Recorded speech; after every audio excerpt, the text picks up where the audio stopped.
Mystery of fasting అంటే ఉపవాసం యొక్క మర్మము ఏంటి? Is it a mystery? Of course it's a mystery. ఇది మిస్టరీ కాదు అని మీరు ఎందుకు అనుకుంటున్నారంటే భోజనం మానేయటం ఫాస్టింగ్ అనుకుంటున్నారు. కాదండి, అది కాదు. మరి దానియేలు భోజనం మానేశాడా? కాదే, మానలే, భోజనం చేశాడు. కాకపోతే రాజుగారు కోటలో బందీగా ఉన్నాడు. ఈయన యవనస్తుడు. బాబు యవనస్తులు, అయ్యగారు సొలొమోను రాజు గారు, చరణ్ గారు యవనస్తులు. చరణ్ వచ్చాడే ఈరోజు, వెరీ గుడ్.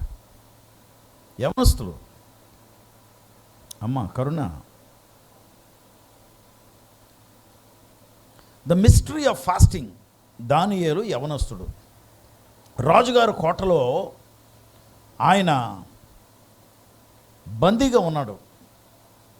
యూదులని చెరపట్టి నెబుకద్నెజర్ అన్నటువంటి రాజు వీళ్ళని ప్రిజనర్స్గా తీసుకొచ్చి, యవనస్తులు చాలామంది, అందులో యాజకులు, రాజుగారు, లేకపోతే సత్రపులు, ఇలాగా ఆ రాష్ట్రంలో, ఆ దేశంలో, ఆ పట్టణ పెద్దలు,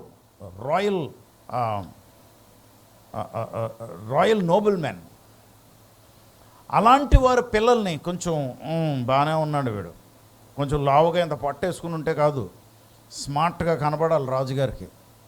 కనుక అటువంటి వారిని అందరినీ తీసుకొచ్చుకున్నాడు. తెచ్చుకుని వాళ్ళకి ట్రైనింగ్ ఇప్పించాడు. ఆ ట్రైనింగ్లో బాగా ఉన్న వాళ్ళని ఐఏఎస్ ఆఫీసర్లాగా ఐపీఎస్ ఆఫీసర్లాగా పరిపాలనలో వాడుకోవాలని వారికి ట్రైనింగ్ ఇప్పిస్తున్నాడు. చాలా ముందు చూపు కలిగిన వాడండి నెబుకద్నెజర్.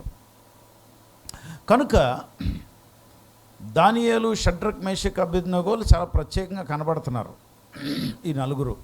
అందుకని వీరికి ప్రత్యేకమైనటువంటి జ్ఞానవంతులు, మంత్రగాళ్ళని తయారు చేస్తున్నటువంటి ఆ గుంపులో పెట్టి వీళ్ళకి ట్రైనింగ్ ఇమ్మని చెప్పారు. అయితే ట్రైనింగ్లోని రాజుగారు ఏం భోజనం చేస్తారో అదే భోజనం చేస్తున్నారు.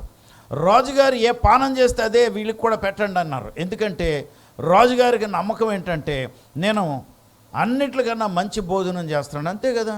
రాజుగారు బాగా ధనవంతుడు అనుకోండి, ఏం తింటాడంటే బంగారు పొడి కూడా వేసుకుని తింటుంటాడు. ఎవరో ఒక ఆయన కర్ణాటకలో పెద్ద జమీందారు బంగారు కుర్చీలో కూర్చుని బంగారం ప్లేట్ వేసుకుని బంగారం పొడేది కూడా జల్లుకుని భోజనం చేసేవాడట.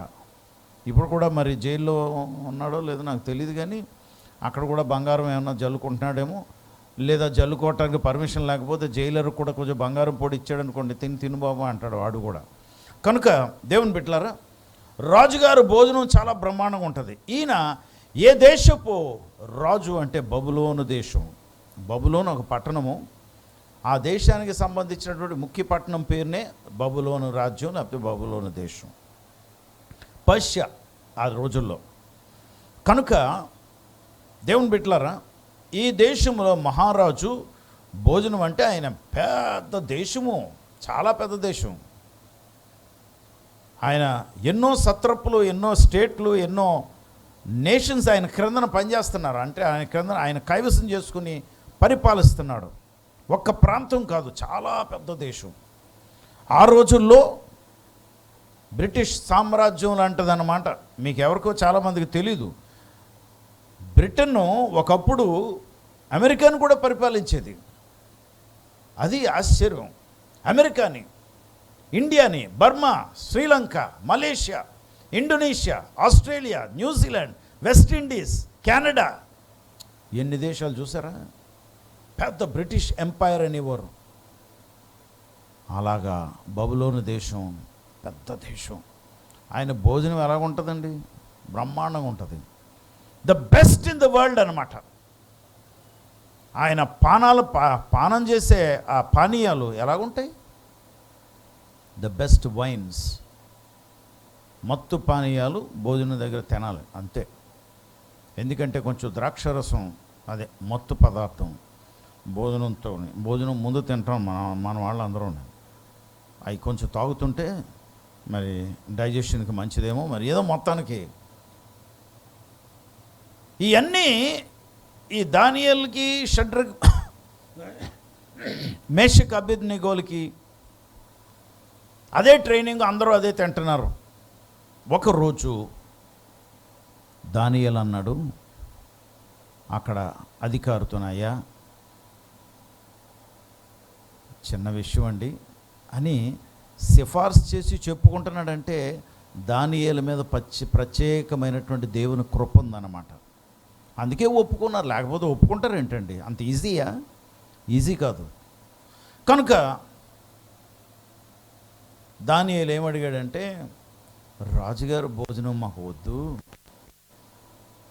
ఉట్టి కాయగూర భోజనం పెట్టండి, రాజుగారు తాగే పదార్థాలు వద్దు, ఒట్టి మంచినీళ్ళు ఇవ్వండి చాలు అంటే, లాభం లేదు, రాజుగారు ఊరుకుంటారంటే ఇంకేమన్నా ఉందా, ఏమంటాయా నువ్వు అని మాటల్లో మాట్లాడుతుంటే, పోనీ ఒక పని చేయండి, ఒక 10 రోజులు నేను చెప్పినట్టు చేద్దాం, మిగతా వాళ్ళందరికీ మంచి భోజనాలు పెట్టండి, 10 రోజుల తర్వాత మమ్మల్ని చూడండి, మీరు అప్పుడు నిర్ణయించుకోండి అన్నాడు. అరే భలే మంచి ఐడియానే, వీడి పాపం మంచోడు, ఏదైనా వీడితో చెప్తే వీడే అన్నీ కూడా హెల్ప్ చేస్తున్నాడు, కనుక వీడు చెప్పిన మాట విందాము అని శుద్ధ, అక్కడక్కడ హోటల్స్ రాసుంటాయి చూడండి బోర్డులు, ఇది శుద్ధ బ్రాహ్మణ భోజనము, లేకపోతే శాకాహారం. నేను నాలాంటి వాడికి శాకాహారం అని మేము గుర్తుపట్టలేం కనుక, కొంచెం తక్కువ చదువుకున్న వాళ్ళం కదండి, అందుకని ఇలా బోర్డులు రాసుంటాయి, అక్కడక్కడ రాసుంటాయి రాజులు భోజనం అని, నెల్లూరు చేపల పులుసు, లేకపోతే ఇలా రాసి ఉంటాయి. కనుక అప్పటి నుండే వచ్చిందేమో ఈ తెగ, మేము మాంసాలు తినము, మాంసాల వాసన చూడమని. ఈ మాటలు చెప్తుంటే నాకు తెలుసు మన హేమ సిస్టర్ గారు భలే గంతులేస్తుంటారా, బ్రహ్మాండం బ్రహ్మాండం అని. అమ్మా ఆగు, లోతుకి తీసుకెళ్తాను. ఓకే, వెజిటేరియన్ భోజనం 10 రోజులు. అయితే 10 రోజుల తర్వాత చూసేటప్పటికి మిగతా వారి మీద ఈ నలుగురు చాలా బ్రైట్గా, అందంగా, స్మార్ట్గా, చాలా నాజూక్గా కనబడుతున్నారట.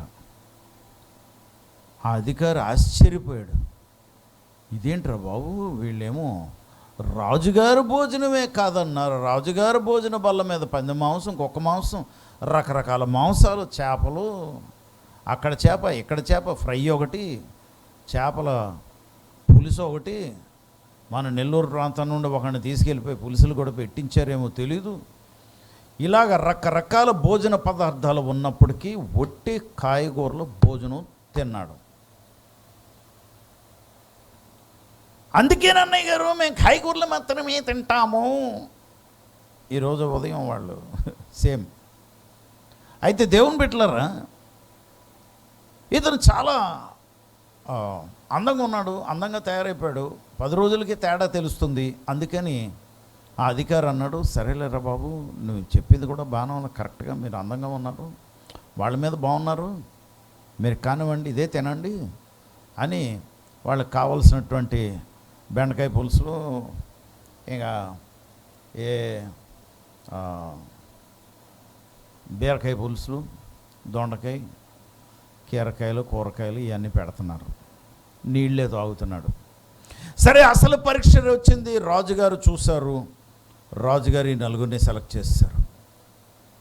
ఇంతకీ కాయగూరలు తింటేనే అందంగా ఉంటారా? ఏమో, కాయగూరలు తినేవాళ్ళకి తెలియాలి, నాకు తెలీదు. నాకు తెలిసిన విషయాలు, దేవుడు నాకు చెప్పిన విషయాలు చెప్తున్నాను. ఇలాగే ఒక దినం పరిసయ్యులు యేసుప్రభు వారి దగ్గరకు వచ్చి, మీరు అప్పుడు చూడనక్కర్లేదు, మత్తయి సువార్త 15వ అధ్యాయంలో అడుగుతారు, అయ్యా మేము మా పెద్దల నుండి వస్తున్నటువంటి ఒక ఆచారము, చేతులు కడుక్కోకుండా భోజనం చేయకూడదు, అపవిత్రమైపోతామని చెప్పారు. హలో, కనుక చేతులు కడుక్కోకుండా భోజనం చేస్తున్నారేంటి మీ శిష్యులు? మీరు రబ్బీలు కదా, ఏంటిది అని వాళ్ళు అడిగారు పరిసయ్యులు.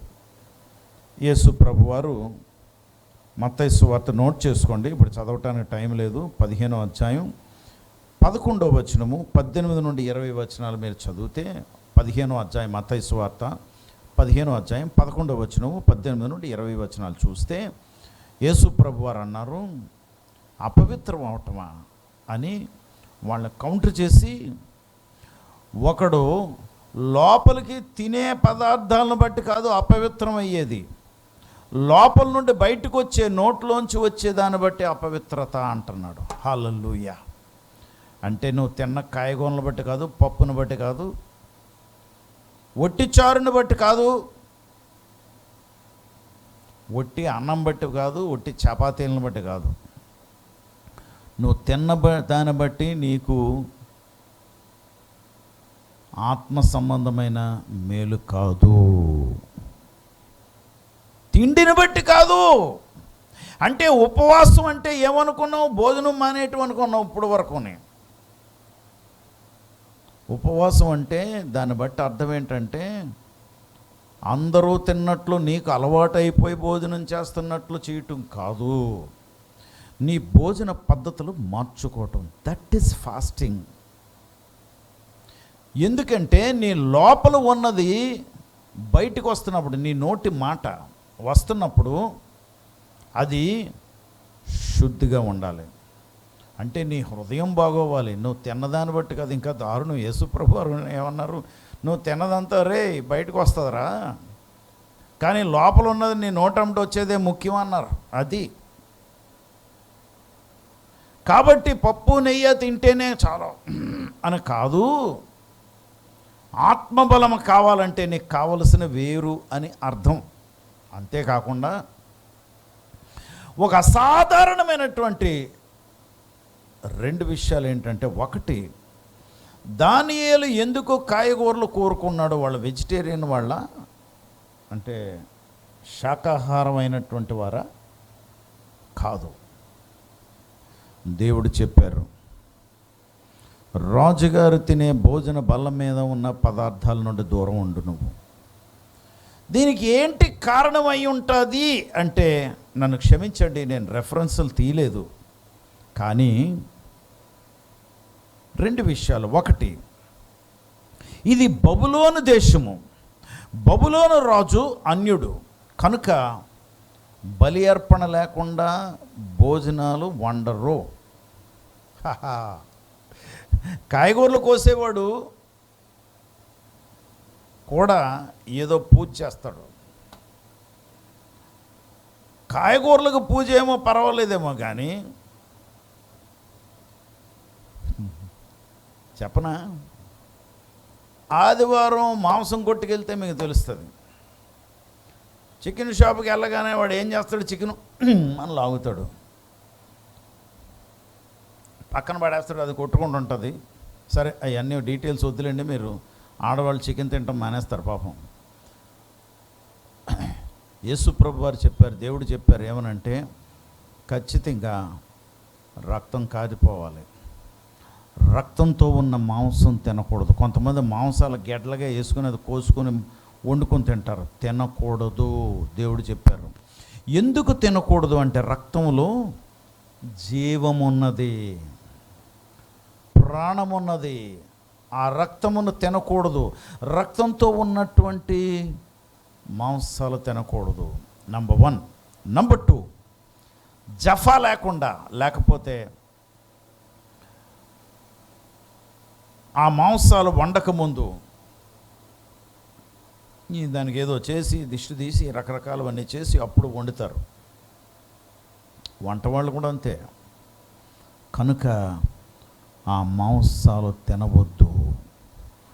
దేవుని కొరకు నువ్వు ప్రత్యేకంగా ఉండవలెను.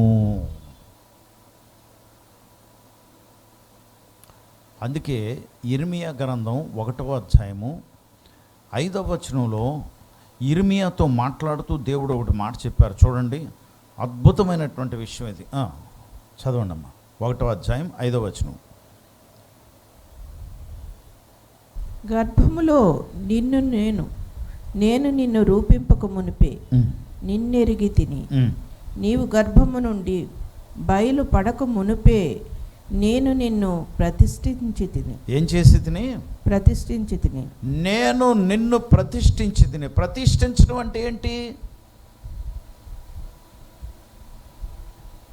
ఏంటండి?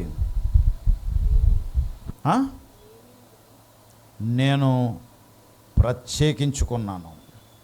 I have established you, I have set you apart. నేను నిన్ను ప్రత్యేకించుకున్నాను. లోకంతో కలిసిపోవటానికి కాదు, లోక తీరు పాటించటానికి కాదు. మ్యూజిక్ ఇన్స్ట్రుమెంట్స్ ఉన్నాయి, పాటలు దేవుని పాటలకి ఇవే వాడాలి. ఓలమ్మ తిక్కరేగింది డాన్సులకు కూడా ఇవే కొట్టాలి, ఇవే తీసుకెళ్ళిపోవాలి. మీ పెళ్లి వేషాలకి, మీరు రకరకాల వేషాలకి ఇవే తీసుకెళ్ళాలి. ఖచ్చితంగా ఇవి దేవుని కొరకు ప్రతిష్ఠించబడ్డాయి. ఓసారి మన చర్చిలో ఉన్న ఒక తమ్ముడు, మంచి తమ్ముడు నాతో అన్నాడు, అంకుల్ గారు మీ కారు ఒట్టినే పడి ఉంటుంది కదా, ఓ పని చేద్దాం, నేను ఏదైనా షూటింగ్లు ఏదైనా చూసినప్పుడు ఎవరైనా నాకు తెలిసిన వాళ్ళు బోల్డ్ మంది ఉన్నారు, ఇలాంటి కారు షూటింగ్లో పెడితే చాలా బాగుంటుంది కనుక వాడుకుంటే చాలు 10,000 వస్తుంది, తీసుకెళ్ళి పెట్టనా అన్నాడు. వద్దు అని చెప్పాను. కారణం ఏంటి? 10,000 వస్తుంది కదా. అదేంటండి 4 సార్లు తీసుకెళ్ళాడంటే ఇన్స్టాల్మెంట్ అయిపోద్ది కదా, నాకు అనవసరం. నా దేవుడు నాకు ఇచ్చినప్పుడు అది ఎలా కట్టాలో దేవుడికి తెలుసు. నేను దేవుడికి సహకరించి సహాయం చేసి నా కారుని ఇప్పుడు ఒక మాట చెప్తున్నాను, నా కారుని నేను అపవిత్రపరచనివ్వను. అది ఏమన్నాడు? దానియేలు ఉపవాసం నేను కాయగూరల భోజనం తింటానంటే 1వ అధ్యాయం 8వ వచనంలో అన్నాడు ఆ మాట. ఏమన్నాడు? రాజు భుజించు భోజనమును పానము చేయు ద్రాక్షారసమును పుచ్చుకుని తన్ను అపవిత్రపరచుకొనకూడదని. నేను అపవిత్రపరచుకోను. I will not defile myself. ఎందుకు అపవిత్రపరుచుకోను అంటే మీరందరూ కలిసి ఏదో భోజనాలు చేస్తున్నారు, ఇవన్నీ అపవిత్రత అని తానే చెప్తున్నాడు. కనుక నన్ను నేను అపవిత్రపరుచుకోను. కారణం ఏంటంటే నా దేవుడు నన్ను పవిత్రంగా బ్రతకమన్నారు. కనుక నేను ఈ భోజన పద్ధతులు నేను మారుస్తున్నానన్నాడు. కానీ కాయగూరలు తింటే మా దేవుడు మాకు చాలా బలం అన్నాడని కాదు. నన్ను నేను అపవిత్రపరుచుకోను. లోకం తిన్నట్లు లోకస్తులతో కూర్చుని వాళ్ళు ఎవరో చచ్చిపోయారు, వాళ్ళు ఎవరో పెద్ద మనిషి అయ్యారు, వాళ్ళు ఎవరో తిరగేసి పడ్డారు, మరగేసి పడ్డారు, వాళ్ళందరూ భోజనం చేస్తున్నారు. బాబా ఎలా రా, బాబా ఎలా రా, కొన్ని మొక్కలే బాబు, సాంబార్లే. లోకస్తులు అంతే, నువ్వు పక్కన కూర్చున్నా అంతే. మన జుర్రేస్తుంటావు సాంబార్లు. మీ ఇంట్లో జుర్రు పర్లేదు, బయట ఎలా తింటున్నావు ఏంటి అనేది ప్రతివారు కూడా చూస్తుంటారు. యేసు ప్రభువును నమ్ముకున్న నీవు ఇదే నా పద్ధతి, అపవిత్రపరుచుకోకూడదు. ఎందుకంటే మనం నమ్ముకున్నటువంటి దేవుడు ఏమన్నాడు? నేను పరిశుద్ధుని కనుక అది హంకీ డోరీ అని అంటే ఇంగ్లీష్లో మాట. ఆదివారం రాగానే టింగ్ టాంగ్ టింగ్ టాంగ్ టింగ్ టాంగ్ అని మ్యూజిక్లు కొట్టేసి మిగతా వారం అంతా రాత్రులు ఇంటికి వెళ్లకుండా టింగ్ టాంగ్ అని ఎవరితో దేంతో గడుపుతున్నావు? ఏంటి నీ జీవితము? దేవుడు ఎక్కిరించబడడు, దేవుడు ఎక్కిరించబడడు. నీ జీవితం ప్రియుడా కొన మీద ఉన్నది, జాగ్రత్త. కొన మీదకి అంత ముందు వెళ్ళావు, నేను వెళ్ళాను కొన మీద. దేవుడు నాకు చెప్పారు, నా కుమారుడా చూడు, నువ్వు కొన మీద ఉన్నావు. నా కుమారుడు అని పిలవలేదు, నువ్వు కొన మీద ఉన్నావు. ఒకసారి నేను డ్రైవ్ చేస్తున్న కారు ఒక రోడ్డు మీద వెళ్తుంది, ఆ కల్లో ఈ రోడ్డు ఏమైందంటే వైడ్ రోడ్డు అలా నేరో అయిపోయింది. ఎక్కడ? రామకృష్ణ బీచ్ పైన అనమాట. అంటే బీచ్ లాగా ఉంది అది. బీచ్ అని కాదు, పెద్ద కొండ. ఆ చివరికి రోడ్డు ఇలాగ అయిపోయింది, ఇంకా రోడ్డు లేదు, కానీ దాని మీద వెళ్ళిపోతుంది కారు. ఆ చివరిలో ఉన్నాను నేను. అంటే దేవుడు ఏం చెప్తున్నారంటే, నీ బ్రతుకు కొన మీద ఉంది, జాగ్రత్త. ఈ రాత్రి నీతో దేవుడు చెప్తున్నారు, జాగ్రత్త. This is the last warning. మొన్న ఎవరితోనో మాట్లాడుతూ, నాకు గుర్తులేదు, నా జీవితంలో జరిగిన ఇన్సిడెంట్స్ చెప్తూ, ఆఖరుని అంటే క్షమించండి, మొట్టమొదట నేను దేవుడి దగ్గరికి రావటం కూడా ఆ ఇన్సిడెంట్ చెప్పాను. నేను ఇన్సిడెంట్ చెప్తూ, ఒకే ఒక బస్సు ఉంది కాకినాడ నుండి పాడేరు. ఆ ఒక్క బస్సు పిఠాపురంలో పాస్టర్ గారు ఎక్కితే కాకినాడలో నేను ఎక్కాలని చెప్పారు. 4:30కి నేను ఆ బస్సు ఎక్కడానికి సర్పవరం జంక్షన్కి వస్తే 4:30కి బస్సు కనుక నేను 4:20కే వచ్చేసాను. ఈ 4:20కి 4:30కి ఆ 10 నిమిషాల్లో వెళ్ళిపోయిందేమో బస్సు అని కంగారుకి నేనేం చేశానంటే, ఏదో లైట్లు కనబడ్డాయి, బస్సు ఏమో అనుకుని చేయితే లారీ అది. సరే చెప్పాను, బాబు ఎక్కడికి వెళ్తున్నావు, పిఠాపురం దింపగలనా? తప్పకుండా సార్, రండి అని ఎక్కించేశాడు. ఆడికి 10 రూపాయలు వస్తుందని చెప్పాను నేను. బాబు ఇలాగా బస్సు వెళ్ళిపోయింది అనుకుంటున్నాను, కొంచెం స్పీడ్గా వెళ్ళినాయి బాబు అంటే 5 నిమిషాల్లో తీసుకెళ్ళిపోయాడు. పిఠాపురం 20 కిలోమీటర్లు. ఆ బస్ స్టాపు ఆర్టీసీ కాంప్లెక్స్ బయట గేట్ దగ్గర దింపేశాడు నన్ను. నా వెనకతలు ఉండి లోపలికి వెళ్ళింది అప్పుడు బస్సు, అంటే నా వెనకతలు వచ్చిందనమాట. అయితే సార్ అదిగోండి బస్సు అన్నాడు. పరుగున సామాన్లు పట్టుకుని వెళ్ళేటప్పటికి బస్సు కదిలిపోయింది, వెళ్ళిపోయింది. ఏం చేయాలో తెలియక ఈ సామాన్లు పట్టుకుని సామాన్లు అంటే పెద్ద సామాన్లు కదా, ఒక బ్యాగు అది పట్టుకుని వెనకదల బస్సు వెనకలో దబ్బు అని కొట్టానండి. గేట్ వరకు, అవతల అవుట్ గేట్ వరకు వెళ్ళిపోయింది. అక్కడ పాస్టర్ గారు లోపల నించుని ఉన్నట్టున్నారు, నాకు తెలీదు. ఆయనేమో సార్ అని డ్రైవర్ గారిని పిలిచి, బాబు బస్సు ఒకసారి, ఎవరో తలుపు కొడుతున్నారంటే వెనకతరపు కొట్టాను నేను. ఆయన ఎలా నించున్నాడో తెలీదు, ఎలా విన్నాడో తెలీదు. బస్సు ఆగిందండి, నేను ఎక్కాను. ఈరోజు కన్నీటితో చెప్తున్నాను, ఆఖరు గడియది, నాకు ఆఖరు అవకాశం అది. ఎప్పుడైతే నేను కంగారు పడి లోపలికి ఎక్కానో నా జీవితం మారిపోయింది. ఈరోజు దేవుని బిడ్డ, నీ బ్రతుకు కొన మీద ఉంది, జాగ్రత్త.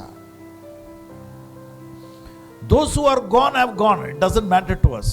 వెళ్ళిపోయిన వాళ్ళు పోనవండి, కానీ నాతో ఉన్నవారు మీరు దయతో ఇవి ఆఖరి క్షణాలను మాత్రం గుర్తుపెట్టి మిమ్మల్ని మీరు అపవిత్రపరచుకోకూడదు. మిమ్మల్ని ప్రతిష్ఠించుకున్నానని చెప్తున్నాడు దేవుడు. I have kept you apart అంటే మిమ్మల్ని నేను ప్రత్యేకించుకున్నాను. దేవుడు చెప్తున్న విషయం, నేను మిమ్మల్ని ప్రత్యేకించుకున్నాను. ఫాస్టింగ్ని బట్టి మనము దేవుడికి ఏం చెప్తున్నామంటే, నేను ప్రత్యేకంగా ఉంటున్నాను ప్రభా అని చెప్పడం. హల్లెలూయా. దేవుడు మనల్ని ప్రత్యేకించుకున్నారు, అది చెప్పారు. కానీ నువ్వు ప్రత్యేకించుకున్నావా?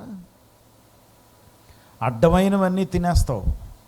ఏదన్నా కనబడగానే ఏ స్త్రీ కనబడగానే, అసలే స్త్రీలు అందరూ అని కాదు, నన్ను క్షమించండి, I don't want, anyway I pass that comment.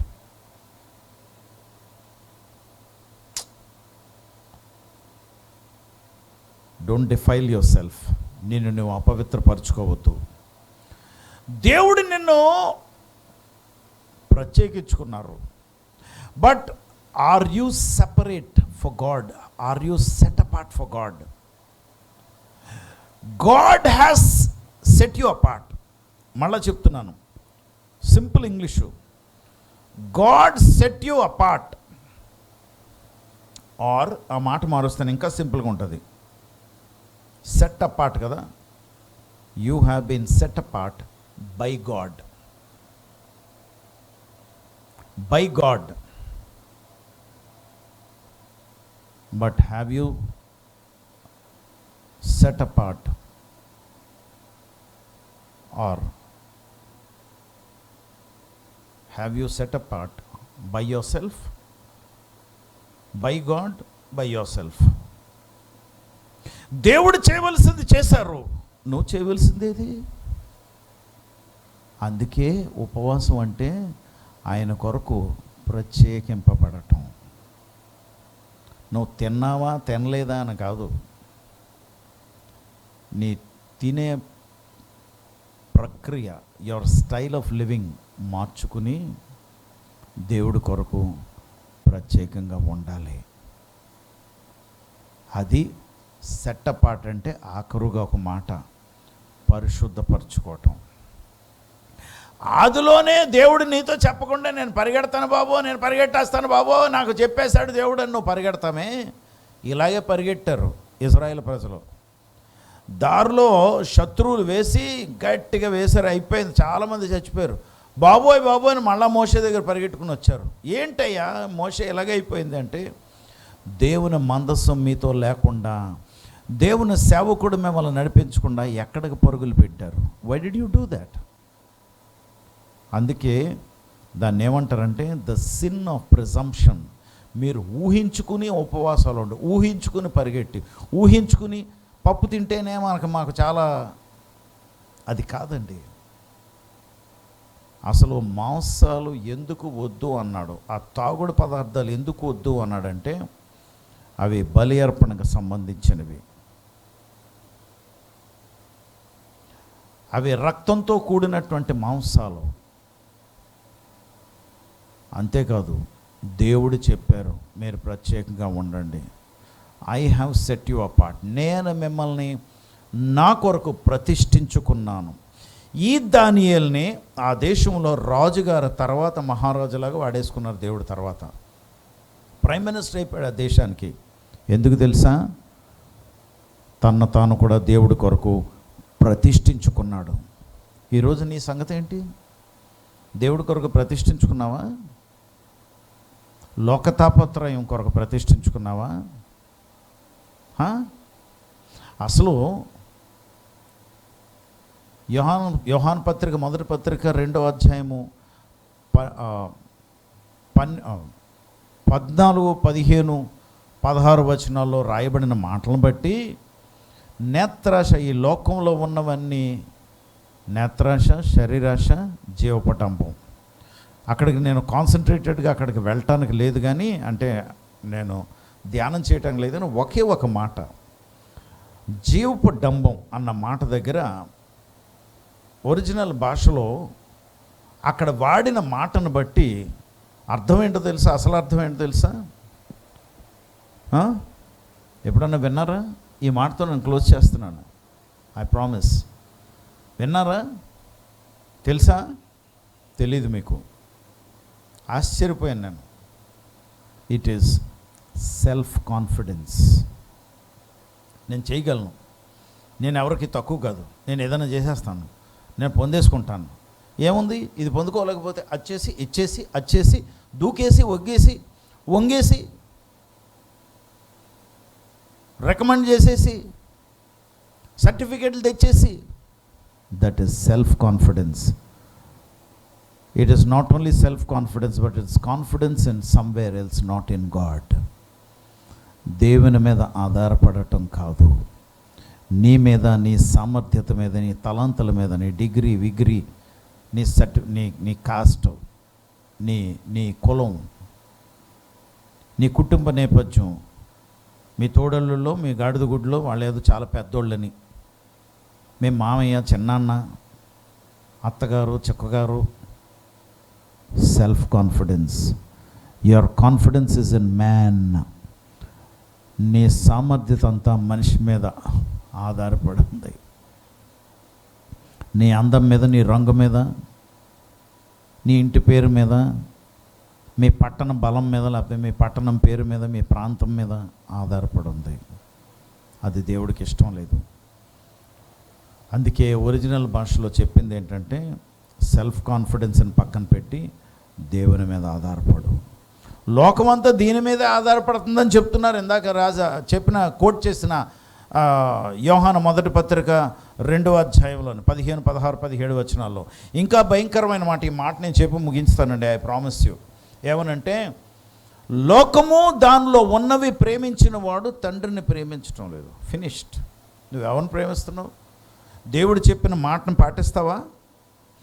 ఆయన ఆజ్ఞాపించి చెప్పాడు, నువ్వు పరిశుద్ధంగా ఉండు, లేదా నోటులోంచి ఊసేస్తాను నిన్ను. నోటులోంచి ఊసేసిన వారు సమాధుల్లోకి వెళ్ళిపోతున్నారు. జాగ్రత్త, నీ పరిస్థితి కొన మీద ఉంది. ఈరోజు ఆయన కొరకు ప్రత్యేకింపబడు. అది ఫాస్టింగ్ అంటే ప్రత్యేకింపబడటం. లోకంలో నేను ఒకడిని, లోక పద్ధతులన్నీ నేను పాటిస్తున్నానంటే దీనికి దానికి తేడా లేదనమాట. లోకం చర్చిలోకి వచ్చేసింది. నా చర్చిలోకి నేను రానివ్వను. నా దగ్గర ఉన్న నా బిడ్డలు దేవుని బట్టి, ఆయన దేవుడు నాకు ఇచ్చిన పరిశుద్ధాత్మ దేవుని అగ్ని బట్టి ఆ లోకం ఈ సంఘంలోకి కానీ వస్తే కాలిపోను గాక. లోకం కాలిపోను గాక అన్నాడు, నువ్వు కాదు. లోకం కాలిపోను గాక. నీ హృదయంలో, నీ జీవితం ఇంకా లోకం నడిపించకూడదు. నువ్వు ప్రత్యేకింపబడిన వ్యక్తివి. Don't defile yourself. నిన్ను నీవు అపవిత్రపరచుకోవద్దు. నా దేవుడు నిన్ను పవిత్రుడిగా ఉండమని చెప్పారు, పవిత్రురాలుగా ఉండమని చెప్పారు. లోకంతో మనకు పని లేదు. ఆ లోకస్తుల ఇళ్లలోకి వెళ్ళి దేకరొద్దు.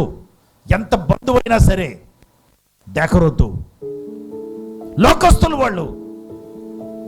వాళ్ళు నీ దగ్గరికి రావాలి, కానీ నువ్వు వాళ్ళ దగ్గరికి వెళ్ళి దేకరటం ఎందుకమ్మా? చెప్పు మీ పిల్లలకి. వాళ్ళు వెళ్తానంటే వదిలిపెట్టు. నువ్వు జాగ్రత్తగా ఉండు. పరిశుద్ధుడ ప్రభా, నీకు వందనాలు, స్తోత్రాలు. ఈ రాత్రి ప్రభా, ప్రత్యేకించుకొనుట, అపవిత్రపరుచుకొనుట, ఉపవాసం ఉండటం అంటే ఏంటి లోతు అని ఈ మాటలు మాకు ఇచ్చారు. యథార్థంగా ప్రభా, నీ బిడ్డల సంగతులు నాకు తెలియదు, కానీ నా మట్టుకైతే I'm blessed Lord, I'm blessed. నాయన, ఉపవాసం వలన నీ కొరకు ప్రత్యేకంగా ఉండటం బట్టి బెనిఫిట్స్ ఏంటో 2 బెనిఫిట్స్ నేను చెప్పలేదు ప్రభా, టైం అవుతుందని నన్ను క్షమించండి. కానీ నీ బిడ్డలకి దేవునికి మనం ప్రత్యేకించుకునుట, దేవుని కొరకు మనం ప్రత్యేకింపబడుట. దేవుడు ప్రత్యేకింపబడు, నువ్వు ప్రత్యేకించడం కాదు ప్రభా, నువ్వు చేసావు మమ్మల్ని, అందుకే ఈ సంఘంలో ఉన్నావు. కానీ మమ్మల్ని మేము ప్రతిష్ఠించుకున్నట్టు ఎంత ప్రాముఖ్యమో నువ్వు చెప్తున్నావు. లోకంతో డిఫైల్ అవ్వద్దు, లోకంతో రాజీ పడిపోవద్దు, లోకస్తులుగా బ్రతకొద్దు. లోక తీరు నుండి మీరు వేరవ్వండి. బేలియాలతో సంబంధం ఏది? ఎందుకు? నా బిడ్డలు మీరని మీరు చెప్పారు కనుక మీ కొరకు ప్రత్యేకింపబడితే ఏంటి బెనిఫిట్టో నీ బిడ్డలు ఒకవేళ ఆసక్తి కలిగిన వాళ్ళు చూసుకుంటే ప్రభా, దానియేలు గ్రంథం 1వ అధ్యాయము 15, 16, 17 వచనాల్లో షడ్రక్, మేషక్, అబేద్నెగో, దానియేలుకి నలుగురికి నువ్వు అసాధారణమైనటువంటి బెనిఫిట్స్ ఇచ్చావట, జ్ఞానం ఇచ్చావట, అసాధారణమైన జ్ఞానం. కానీ దానియేలుకి గూఢమైనటువంటి రహస్యాలు. అంతేకాదు ప్రభా, దానియేలుకి కలలు, దర్శనాలకి అర్థాలు చెప్పే వరాలతో నింపావట ప్రభా. అట్టి రీతిలో మేము కూడా ప్రత్యేకించుకుంటున్నాం. రండి, మాలోకి రండి, మాతో ఉండండి నాయన. యెషయా గ్రంథం 29వ అధ్యాయం 11వ వచనంలో చదువుకున్న వారు, బాగా జ్ఞానవంతులు, వారి చేతులకి ఆ గ్రంథపు చుట్ట ఇస్తే మేము ఎలా చదువుతాం? ఇది సీల్ చేయబడ్డది కదా అంటున్నారట. అంటే కొన్ని విషయాలు సీల్ చేయబడినవి నాలాంటి బలహీనులకు నువ్వు బయలుపరుస్తున్నావా ప్రభా? నువ్వు చెప్పటానికి గల కారణం నా బిడ్డలందరూ కుటుంబం అంతా బెనిఫిట్ అవ్వాలా. నీ చేతులకు మమ్మల్ని మేము అప్పచెప్పుకుంటున్నాం. మమ్మల్ని ప్రొటెక్ట్ చేయమని, నీ మాట చెప్పున మేము జీవించడానికి కృప చూపించమని, మీ ఆత్మతో నింపి నడిపించమని మా ప్రభువు రక్షకుడు యేసుక్రీస్తు వారి నామములో ప్రార్థించి వేడుకొంచున్నాం తండ్రి. ఆమేన్. తండ్రి అయిన దేవుని ప్రేమ, కుమారుడైన యేసుక్రీస్తు వారి యొక్క కృప, పరిశుద్ధాత్మ దేవుని యొక్క నిత్య సహవాసము, ఆదరణ, నింపుదల, నడిపింపు ఇక్కడున్న మనకును సకల పరిశుద్ధులకు సదాకాలము తోడయుండి నడిపించును గాక. ఆమేన్. యేసు రక్తమే జయం, సిలువ రక్తమే జయం. యేసు నామంలో సంపూర్ణ విజయం కలుగును గాక. ఆమేన్.